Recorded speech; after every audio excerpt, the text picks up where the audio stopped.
जी बिल्कुल, पंजाब के दीगर अजला की तरह जो मंडी बहावलदीन में भी 2 रोज से जो तेज हवाओं के साथ बारिश का जो सिलसिला है वो मुसलसल जारी है। मंडी बहावलदीन में बारिश के साथ साथ आज जो है वो बहुत तेज जो है वो ज़ाला बारी जो है वो भी हुई है। उसके साथ साथ मंडी बहावलदीन में जो नशीबी इलाके हैं वो भी घेरे आब आ चुके हैं। तो अगर बात की सड़कों और गलियों की तो वो भी तालाब का मंजर जो है वो पेश कर रही है।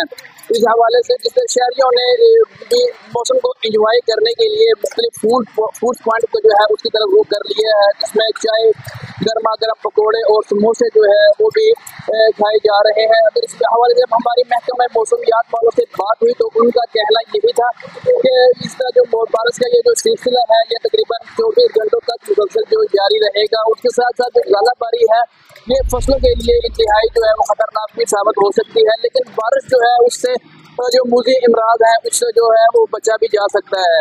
जी।